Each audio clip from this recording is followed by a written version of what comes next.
एक महाराष्ट्र में कृष्णा नदी के तीर पर करहाड नामक एक गांव है। वहां एक ब्राह्मण रहते थे। उनके घर में केवल 4 लोग थे। वो ब्राह्मण और उस ब्राह्मण की ब्राह्मणी और उसका पुत्र और उसकी पुत्र वधू। पुत्र वधू बड़ी ही साध्वी और बड़ी ही भक्ता थी।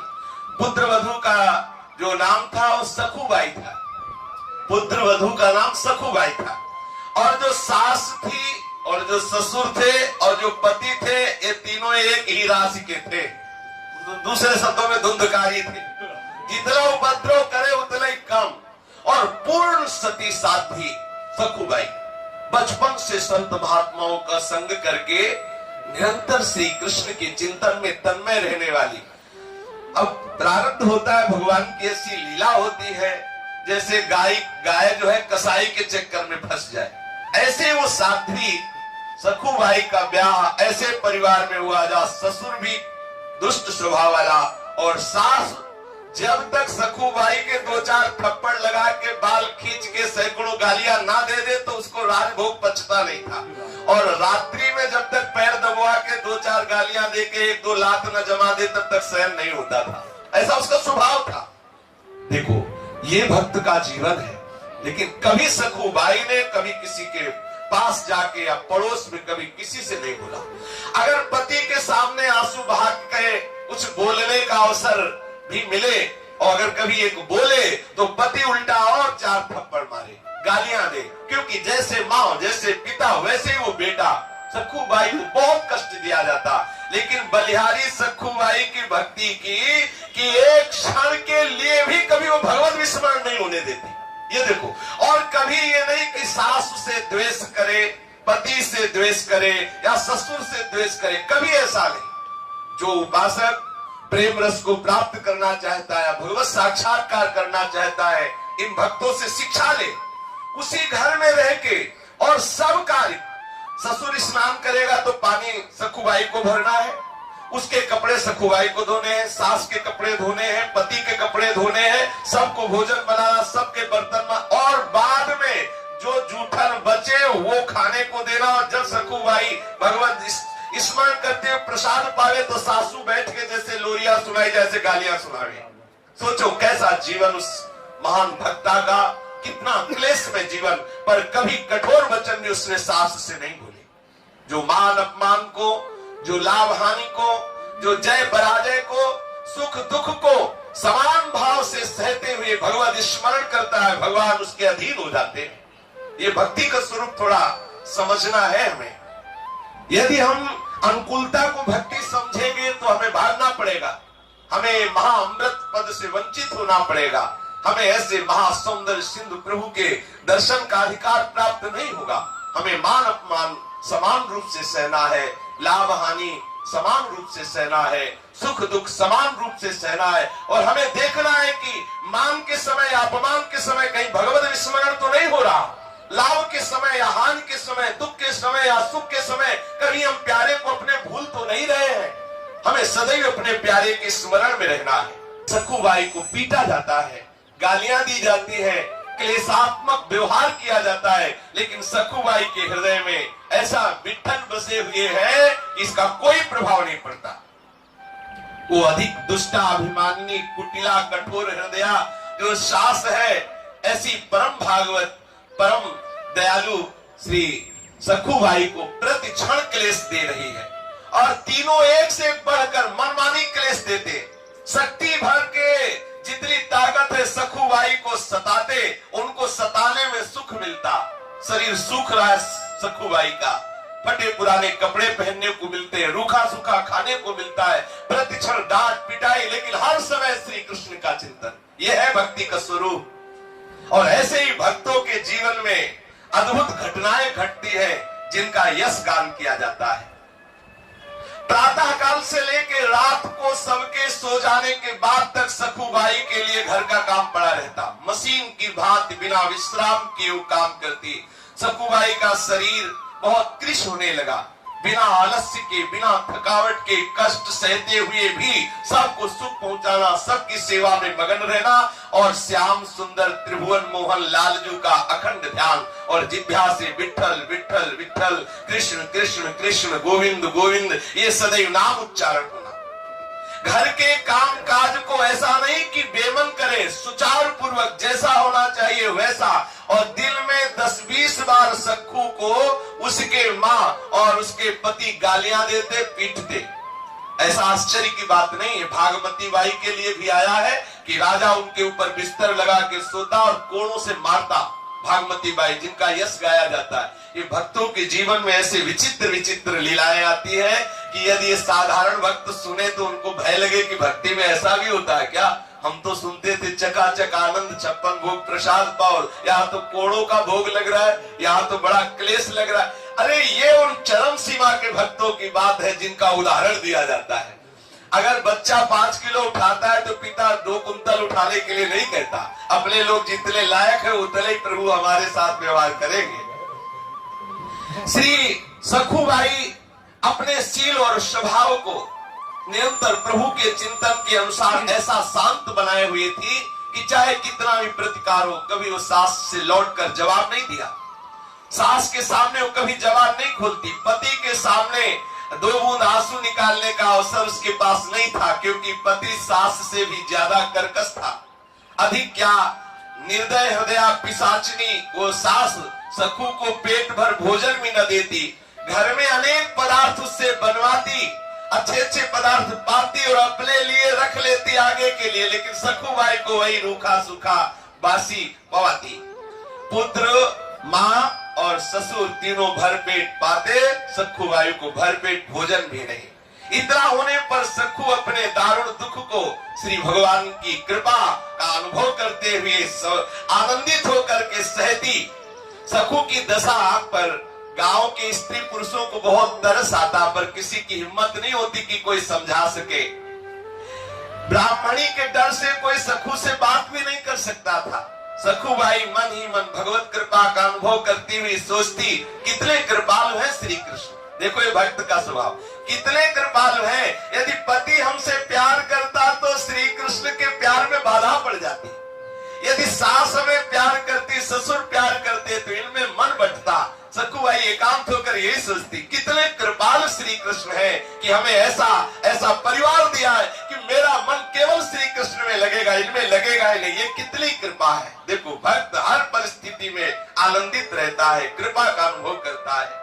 यदि श्री कृष्ण की कृपा ना होती तो मैं मोहवश ससुर, सास और पति के मोह जाल में फंस जाती। कितनी कृपा हमारे प्रीतम हमारे ऊपर करते हैं। एक दिन किसी पड़ोसी ने अवसर पाकर भाग करके सखूबाई के पास जाके पूछा, बहन इतना कष्ट दिया जाता है और तू कोई उपाय नहीं करती, तेरे नैहर में कोई है नहीं क्या? तू इतना दुख भोगती है, क्या तेरे नैहर वाले कोई खबर, कोई ऐसा उपाय करके कि आपको ये कष्ट से बचा ले? कोई है नहीं, न कोई खबर लेने आता है, न कोई तुम्हारा सहयोग करता है। सखू ने मुस्कुराते हुए कहा, जानती हूँ मेरा नैहर कहाँ है? कहाँ है? पंढरपुर में। और मेरे नैहर वाले कौन जानते हो? विठ्ठल और रुक्मिणी जी। विठ्ठल और रुक्मिणी जी और सखी, उनके बहुत बड़ा परिवार है, असंख्य संतानें हैं। हमें लगता है कि वो असंख्य संतानों की व्यवस्था में भूले हुए हैं, इसीलिए मुझ गर्विणी की तरफ वो खोज खबर लेने नहीं आ पा रहे, पर उनकी बहुत कृपा है हमारे ऊपर। अब वो बेचारी पड़ोसनी क्या समझे कि किस दशा में, किस भाव में किनको बोल रही है। पंढरपुर महाराष्ट्र का एक प्रसिद्ध धाम है। यही आषाढ़ शुक्ला एकादशी को बड़ा भारी मेला लगता है।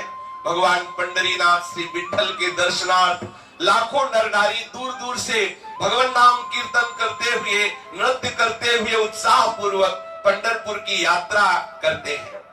जब यात्रा का दिन आया, भक्तों की मंडलियां कीर्तन करते हुए पंढरपुर के लिए चारों ओर दल बना बना करके सब नाचते हुए जाने लगे। कोई मृदंग में, करताल में सुंदर भाव विभोर होकर के स्वर निकाल रहे, कोई झांझ बजा रहे, कोई नाम घोष कर रहे, कोई नाच रहे, कोई पैरों में घुंघरू बांध करके मतवाले होकर के ताल में ताल मिला रहे, श्री हरि के गुणगान, हरि के लीला चरित्रों का गान करते हुए भक्तों की मंडली को देख करके सखुबाई के हृदय का बांध टूट गया। विचार किया, क्या करूं, हमारे प्रीतम का ऐसा बड़ा उत्सव हो रहा है, उसमें जाकर के मैं मिल नहीं सकती, इतने यहाँ विरोध है।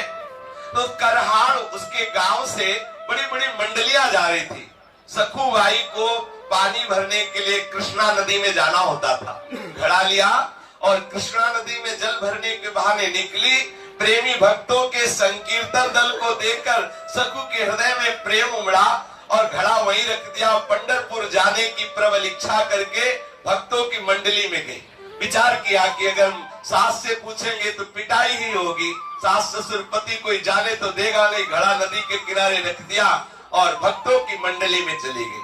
अब सखुबाई संत मंडली में जा रही, पड़ोसी ने देखा कुछ ऐसे होते हैं जलने वाले, वो बस कुछ लोग ऐसे होते हैं जिनका सीसी कैमरा केवल भक्तों के ऊपर होता है।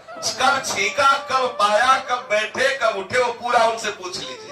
कब कौन सा दोष हुआ वो पूरा उनको पता होता है। ऐसे ही वहां भी थे। दौड़ के जाके सास से कहा, अरे देख तेरी बहू संतों के साथ मंडली में भाग गई, वो तो जा रही है। अब सास ने अपने बेटे से कहा कि देख मैं कहती थी वो है दुष्ट, नहीं माना, जा जल्दी जा। अब बड़े बड़े डंडे निकाले सास ने भी, पति ने, और दौड़ लगाई। जाके देखा तो भक्तों के बीच में उन्मत्त हो रही है सखुबाई, नाम कीर्तन और बड़ा आह्लाद हो रहा है। अपने प्रीतम के दर्शन के लिए विशेष इच्छुक है और जैसे जहरीली नागिन फुफकार मारते हुए जाए वैसे ही लड़के के साथ वो सास वहां से भागती हुई आई। क्रोध में आग बबूला होकर के सब संतों के बीच में जाकर उसके बाल पकड़े, घसीट के बाहर लाई, वही डंडा शुरू कर दिया मारना। देखो पानी लेने भेजा था, ये जा रही संतों के साथ, जो गालियां देना हो सब गालियों की पुष्पांजलि सारे रास्ते में बरसती रही और डंडा का भोग लगता रहा सखुबाई के ऊपर। घर में जाकर के डट के पिटाई की तीनों ने मिलकर, सास ने, ससुर ने और पति ने भी। सखुबाई हा विठ्ठल, हा कृष्ण, हा गोविंद। ये देखो महान भक्तों का स्वरूप है, महान भक्तों का चरम अवस्था की भक्ति का ये स्वरूप है। मीराबाई, करमेती बाई, जितने रत्नावती, जितने बड़े बड़े भक्ति स्वरूपाए सखियां हुई है और जो बड़े बड़े भक्त हुए हैं, इनके जीवन में भगवान ने ऐसी प्रतिकूलता की कृपा की वर्षा की जो साधारण सुनकर कांप जाए। अब सोचो, तीनों ने मिलकर डट के पीटा और सास कहती है, अरे अभी ये मामूली मार है, इससे मारने वाली नहीं, ऐसा पीटो कि चलने लायक न रहे, फिर भाग जाएगी, ये फिर पंढरपुर की यात्रा करेगी। और सुनो, अभी 2 सप्ताह है पंढरपुर की यात्रा की, इसको जकड़ करके खंभे में बांध दो, बिल्कुल 2 सप्ताह ना रोटी ना पानी, और रोज इसकी पिटाई करो, तब ये मानेगी। और सास की आज्ञा हुई और सखुबाई को बांध दिया उनके ससुर ने और पति ने, और पिटाई की, भोजन देना बंद। देखो कितना कष्ट, आप विचार करके जरा उस स्थिति में देखो, एक कृष्ण वाली भगवत भक्ता, उसके साथ ऐसा दुर्व्यवहार, मार पिटाई, भोजन नहीं, और बड़ी जोर से रस्सी से बांध दिया गया सखुबाई को, खींच करके बांध दिया गया कि सखुबाई की त्वचा में वो रस्सी धस गई, ऐसे जोर से बांध दिया गया। सखु का शरीर वैसे ही कृष्ण था, क्योंकि खाने पीने को ठीक से मिलता नहीं, दिन भर सेवा, पर उसके मन में कोई दुख नहीं है। उसके हृदय में ये दुख नहीं कि मुझे बांध दिया गया, मुझे मारा गया, मुझे गाली दी गई, ऐसा नहीं। एक हृदय में पीड़ा है कि हे श्री कृष्ण, आपके भक्तों के बीच में मुझे कितना सुख मिला। पहली बार जीवन में भक्त मंडली में मुझे नाचने को मिला, आपके दर्शन के लिए मैं जा रही थी, मेरी सामर्थ्य नहीं कि मैं इस जन्म में इस नरक से निकल सकूं। हे करुणानिधान, हे दीनों पर दया करने वाले श्री हरि, क्या ऐसा नहीं हो सकता कि मैं आपके दर्शन कर पाऊं इस जन्म में? क्या मैं प्रगट में आपके मंदिर में आकर के आपके भक्तों के बीच में नहीं नाच सकती? सखुबाई आंसू बहाते हुए, हे कृष्णचंद्र, हे गोपाल, आज मैं तेरे हाथ बिक गई। प्यारे, मोर मुकुट धारण करने वाले, वैजंती माला धारण करने वाले, हे पीतांबरधारी, दीन जान करके कुछ ऐसा उपाय करो कि मैं आपके दर्शन कर सकूं।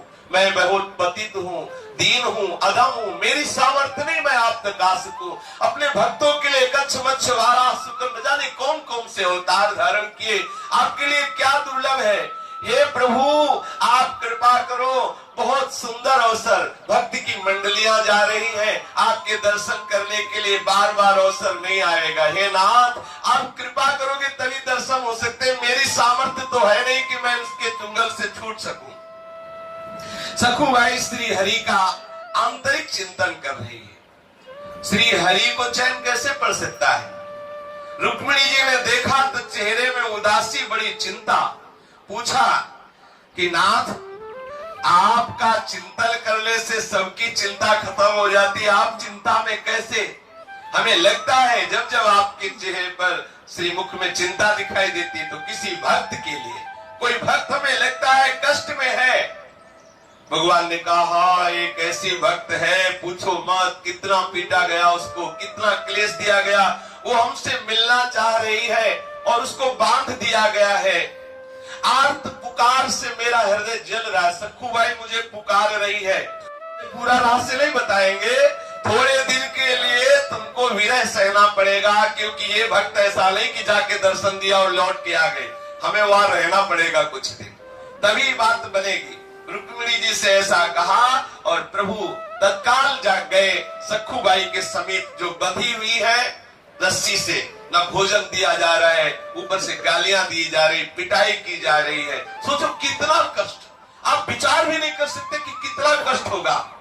ये है प्रेम का स्वरूप। आंखों से अश्रु और प्रभु के ध्यान में निमग्न।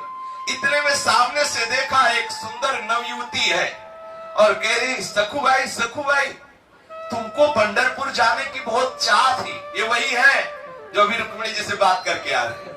इनको रखने में कोई भी रूप क्या देर लगता है क्या?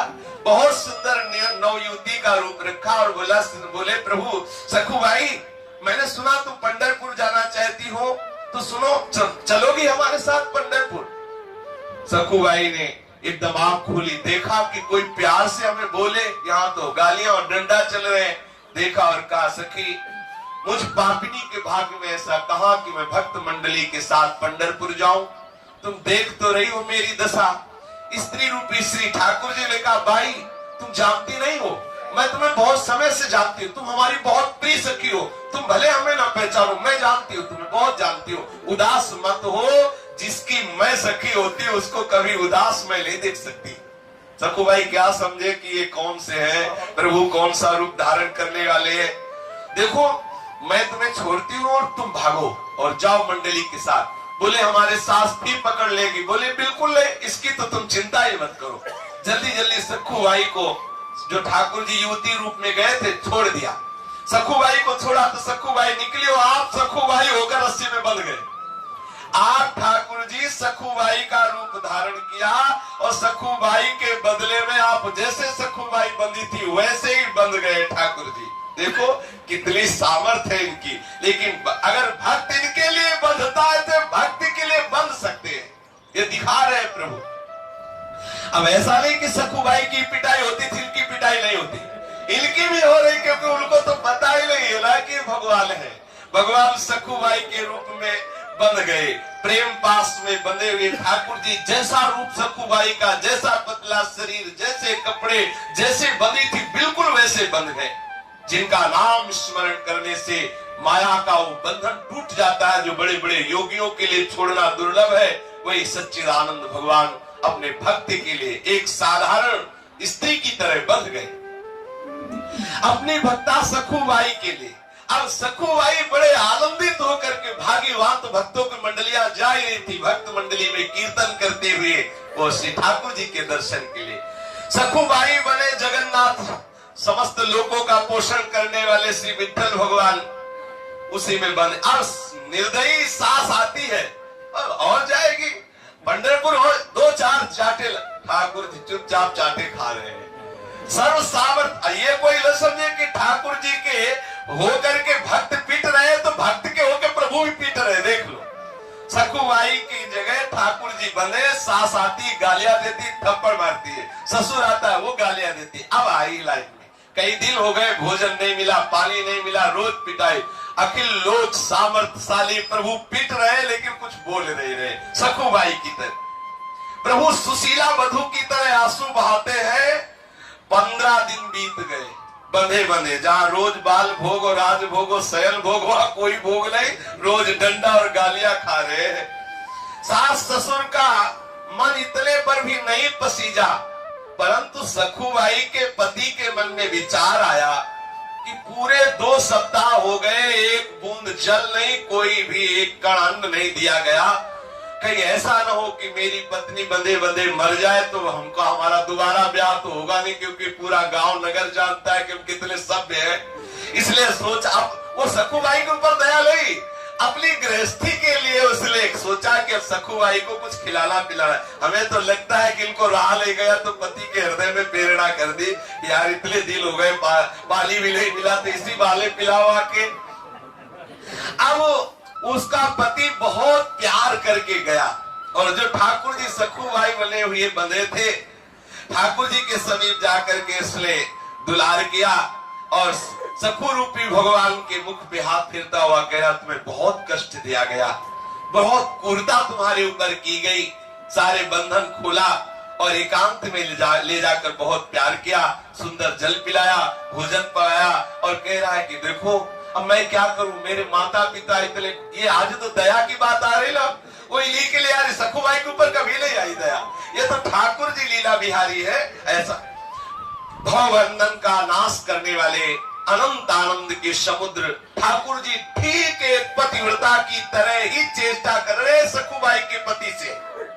ऐसा नहीं कि कोई भगवत्ता प्रकट करे, जैसे जैसे वो प्यार दिखाए वैसे हाथ जोड़े, बिल्कुल जैसे सखुबाई वैसे नम्रता से।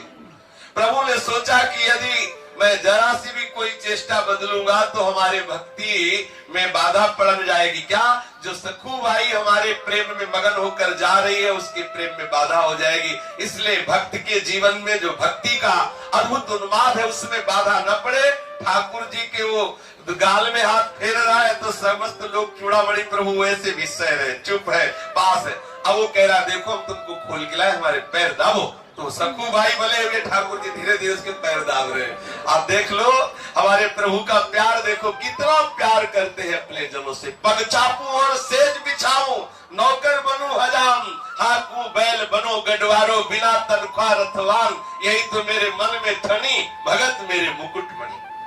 पति की आज्ञा के अनुसार सखुबाई रूपी श्री भगवान ने स्नान किया, सुंदर रसोई बनाई और सास ससुर को पवाया। देख लो 56 भोग पाले वाले स्वयं रसोई में चूल्हा फूक रहे, भोजन बना रहे, सास ससुर को बैठा के पवाया और पति को भी पवाया। तीनों आज बहुत प्यार उदय हो रहा है भोजन पाने के बाद। और अपनी बहू की तरफ सास भी बड़ी प्यार दृष्टि से पहली बार देखा, क्योंकि अब ठाकुर जी के हाथ का बना हुआ गया है तो प्रभाव तो पड़ेगा ही। और पति ने जो प्यार की दृष्टि से देखा वैसा प्यार तो कभी सखुबाई को नहीं मिला। माता पिता और पुत्र सराहना कर रहे कि बहू जीवन में ऐसा भोजन नहीं मिला जैसा आज तू बना के पवा रही। ठाकुर जी भी मुस्कुराते जा रहे हैं अंदर कि तुम्हें क्या पता कि तुम्हारी बहू कौन बना हुआ है। ठाकुर जी पुत्र वधू के रूप में स्वयं अपने हाथ से सब पात्र माने, रसोई पवित्र की। और वो जो पति बने हुए सखुबाई के हैं उन्होंने सखुबाई को आज बहुत प्यार किया। अब जैसे पत्नी को प्यार करते वैसे कि अब यहाँ कोई रास विलास वाली बात तो है नहीं, घर गृहस्थी की बात है। ठाकुर जी बिल्कुल एक साध्वी पत्नी की देख लो क्या कर सकते हो अपने भक्ति के लिए, क्या नहीं कर सकते। दोनों बातों पर विचार करके देखो कितने महान होते हुए आप चाहते तो अपना ऐश्वर्य प्रकट कर सकते थे, लेकिन नहीं, पैर दाब रहे, बर्तन मांज रहे, रसोई बना रहे, पवा रहे, जैसा पति आज्ञा करता वैसा सेवा कर रहे। बर्तन मांजना, चौका देना, सास के पैर दबाना, सारे कार्य बड़ी चतुरता पूर्वक चतुर चूड़ामणि श्री ठाकुर जी महाराज कर रहे हैं। जो स्त्री पुरुष समस्त चराचर जगत के स्वामी हैं, जो भी संसार देख रहे हैं, इसके रचयिता, इसके पालन करने वाले, इसको लय करने वाले अनंत सामर्थ्यशाली प्रभु है। एक साधारण बहू की तरह वो सखुबाई के रूप में सेवा कर रहे हैं। सखु रूपी भगवान अपनी सेवा और सुंदर व्यवहार से पति, सास, ससुर तीनों के स्वभाव को बदल दिया। तीनों बहुत प्यार करने लगे सखुबाई रूप श्री भगवान से। अब तो बड़ा घर में आनंद है, विलक्षण परिवर्तन उस घर में। पड़ोसी देखते हैं कि अब तो कोई मारपीट नहीं, कोई कोलाहल नहीं, बड़ा शांति। सोचा कि भगवान की कृपा हो गई।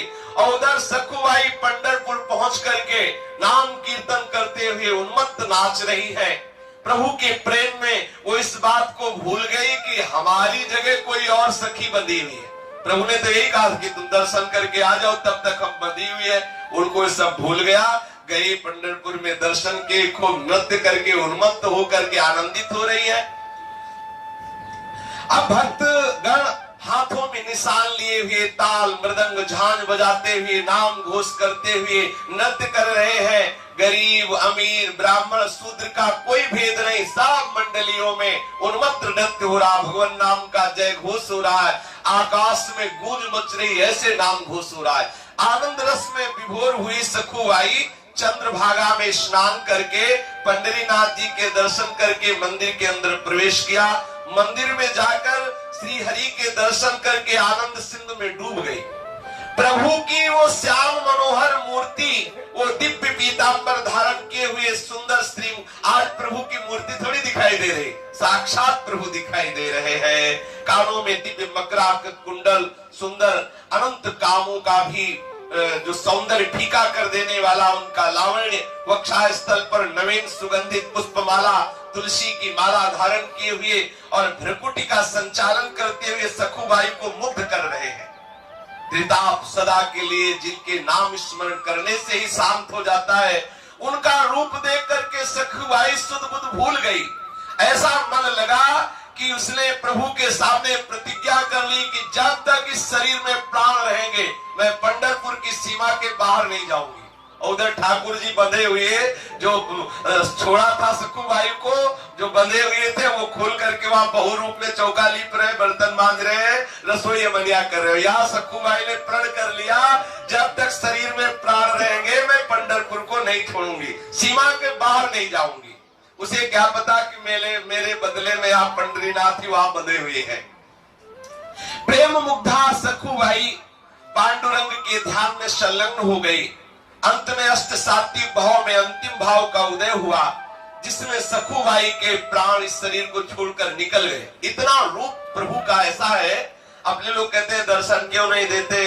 अरे प्रभु की भक्ति करते करते, सहते सहते, अनुकूलता प्रतिकूलता सहते सहते, द्वंद्वों को सहते सहते हृदय इतना मजबूत हो जाता है, थोड़ा थोड़ा प्रेम विकार को सहने के लायक होता है। अगर इकट्ठे प्रभु का दर्शन हो जाए तो हृदय फट जाए।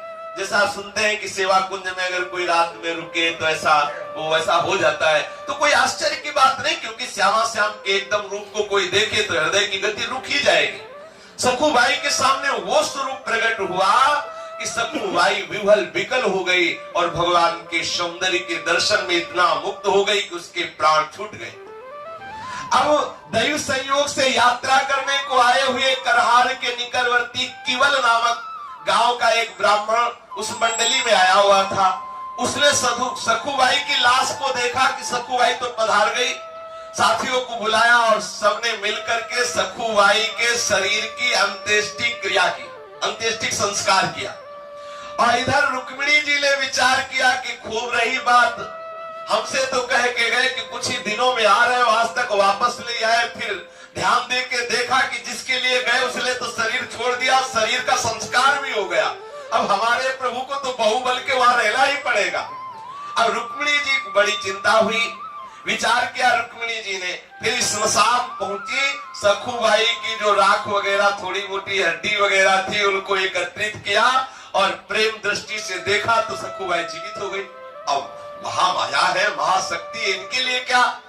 माया देवी के प्रताप से एक क्षण में समस्त ब्रह्मांडों की रचना हो जाती है। आदि शक्ति जय जग उपजाया, एक क्षण में सृष्टि का सृजन करने वाली, उनके लिए सखुबाई को जिंदा कर देना क्या कोई आश्चर्य की बात? सखुबाई जीवित हो गई। सखुबाई को ऐसा लगा जैसे मैं कोई गाढ़ निद्रा में सो गई थी और जग गई। रात को स्वप्न में जो रुक्मिणी जी ने उन्होंने कहा कि देखो पुत्री, तेरा प्राण रह गया। तूने कहा था इस शरीर में जब तक प्राण रहेंगे मैं पंढरपुर की सीमा के बाहर नहीं जाऊंगी। वो शरीर तो तेरा जल गया। अब मैंने दूसरा तेरे को शरीर दिया है सखुबाई के रूप में, लेकिन तेरा भी प्राण पूरा हो गया क्योंकि पहले वाला शरीर जल गया। अब ये दूसरा जो दे दिया है तो सीधे लौट के जाओ, हमारे प्रीतम तेरे रूप में वहां है, उनको छोड़ और तू जाके वहां रहे। आदेश पा करके सखुबाई ने प्रणाम किया और आनंद मगन होकर के, अब वो बात थोड़ी है, अब तो चिदानंद में भाव में निमग्न है। 2 दिन में यात्रियों के साथ करहार लौट के आई। सखु का आना जान करके सखु वेशधारी भगवान पंडरीनाथ जो वहां बहु रूप में थे, उन्होंने सोचा गड़बड़ हो जाएगा, अगर वो यहाँ आई हम भी आ रहे हैं तो पिटने में कोई संशय रहेगा नहीं। ठाकुर जी ने तत्काल सास से कहा कि हम पानी लेने जा रही हैं, और घड़ा लिया, घाट पर आई और पूर्व परिचित सखी का वेश धारण करके सखुबाई से मिली, जो सखुबाई आ रही थी। उन्हें देखते ही सखुबाई को सारी बातें याद आ गई। दौड़ करके हृदय से लगाया और बोले, सखी तेरी कृपा से मुझे पंढरपुर में जाने को मिला, मुझे मेरे ठाकुर के दर्शन हुए, चरणों को पकड़ लिया। बहन तुम्हें बहुत कष्ट भोगना पड़ा होगा मेरी जगह। ठाकुर जी ने कहा कि तुम चिंता मत करो, तुम सुखी हो गई ना? बोले हाँ। बोले अब चिंता की बात नहीं है, मुझे कोई कष्ट नहीं हुआ। यदि तुम्हें सुख मिला तो हर कष्ट हमारे लिए सुखमय है। तू ये घड़ा ले, इसमें जल भर और तू जा। और सखुबाई ने घड़ा भरा, जल लेकर के गई। ठाकुर जी अंतर ध्यान हो गए। सखुबाई घड़ा उठाकर घर पहुंची और स्वाभाविक अपने काम में लग गई। सास ससुर और स्वामी के बदले हुए स्वभाव को देखकर बड़ा आश्चर्य हो रहा सखुबाई को, इतना प्यार मिल रहा है। दूसरे दिन वो केवल गांव का ब्राह्मण जिसने सखुबाई के शरीर का अंतिम संस्कार किया था, वो करहार आया और उसने सखुबाई के घर पहुंच करके कहा कि भाई हम एक खबर देने आए हैं, तुम्हारी बहू गई हुई थी पंढरपुर और वहां ठाकुर जी के दर्शन करके उसके प्राण निकल गए, तो हमने पहचाना और वहां उसके शरीर का हमने संस्कार किया, तो ये हम बताने आए, आपको पता चला? बोले भांग तो नहीं खाए हो, हमारी बहू तो घर के अंदर है। उन्होंने कहा कैसी बात? हमने स्वयं आग लगाई उसके शरीर में। अरे बोले झांक के सखुबाई आवाज लगाई, बोले आई तो देखा सखुबाई सामने, तो उसके होश उड़ गए कि हमने स्वयं देखा कि सखुबाई पंढरपुर गई, ठाकुर जी के दर्शन किए। दर्शन में ऐसा प्रेम का अंदर प्रकाश हुआ कि वो शरीर छूट गया और मैंने शरीर को स्वयं चिता लगाई, फिर ये सखुबाई कैसे हो सकती है? आश्चर्य का पार नहीं रहा। उस सखु के ससुर को बाहर बुलाकर कहने लगा, तुम्हारी बहू तो पंढरपुर में मर गई, हम जला के आ रहे, तुम विश्वास करो हमें लगता है प्रेत होकर के आ गई है। सखु के ससुर और पति ने कहा कि पंढरपुर गई ही नहीं, तुम कैसी भूली भूली बातें कर रहे हो? आखिर ब्राह्मण के बहुत कहने पर ससुर ने सखु को अपने पास बुलाकर पूछा, प्यारी बहू तुमको तो हमने यहाँ बांध रखा था, ये कहते हैं कि तुम पंढरपुर में गई और वहां मर गई और वहां इन्होंने आग लगाई, ये कैसी बात है? सखु ने कहा कि प्रभु बात ये जो कह रहे हैं सत्य बात कह रहे हैं। सखुबाई ने कहा ये जो कह रहे हैं बिल्कुल सत्य कह रहे हैं। जिस समय आपने मुझे बांध रखा था उसी समय कोई स्त्री आई थी, नवयुवती, और मेरी सहायता की, मुझे खोल दिया। मैं भक्तों के साथ पंढरपुर गई और वो यहाँ बंधी रही, मुझे तो वहां भेज दिया और स्वयं आपका वो नाना प्रकार का जो प्रतिकूल व्यवहार सहती रही। मैं पंढरपुर जरूर गई थी, वहां एक दिन मुझे बेहोशी भी हुई, पीछे मुझे मालूम हुआ कि मैं मर गई थी, मेरे शरीर को जलाया गया, पर रुक्मिणी जी ने मुझे पुनः जिला दिया और लौटाया मुझे। कृष्णा नदी के समीप जब मैं आई तो वो युवती जिसने मुझे खोला था और स्वयं बंधी थी, वो घड़ा दे करके और चली गई। आप लोग जानते हैं वो कौन सी युवती थी? तो सास ससुर ने, पति ने कहा मुझे तो पता नहीं। बोले जब चली गई तब मुझे पता चला कि वो मेरे पांडुरंगा ही थे, मेरे प्रभु ही थे। बाद में पता, और ये ऐसे है कि ये पता नहीं लगने देते सामने, बाद में जरूर अनुभव कराते हैं कि मैं ही था। आप लोगों का बड़ा सौभाग्य। सखुबाई ने कहा कि आपको हमारे इष्ट के दर्शन हो गए। ये सुनते ही सखुबाई के सास, ससुर और पति ये सब सखुबाई के चरणों में गिर पड़े कि मैंने तुम्हें पहचाना नहीं। हमारे घर में ऐसी परम भक्ता, परम साध्वी जिसके अधीन श्री भगवान है, मैंने तुम्हें बहुत सताया, बेटी हम पर कृपा करो। सखुबाई ने सास, ससुर और पति को भक्ति का उपदेश किया। तीनों भजन परायण होकर सखुबाई की कृपा से भगवत धाम को प्राप्त हुए। यदि उपासक भक्ति मार्ग में आगे बढ़ रहा है तो प्रतिकूलता आए तो आनंदित होना कि हरि आने वाले हैं। जब जब प्रतिकूलता जिस भक्त के जीवन में आई तो भगवान का एक ऐसा अवतार हुआ जो न पुराणों में लिखा है न शास्त्रों में लिखा है। ऐसा अवतार होता है, भक्त के लिए पर्सनल अवतार होता है। हमारे हरि हर क्षण देख रहे हैं हमें। कभी निराश मत होना, चाहे जितना दुख आवे, चाहे जितना क्लेश आवे। दुख देने वाले और क्लेश देने वाले को कभी क्लेश देने का विचार न करना, आनंदित होकर सहना, तो हरि कृपा करके आएंगे और हृदय से लगा लेंगे। हमारा जन्म जन्म का दुख दूर हो जाएगा। श्री राधा वल्लभ लाल की।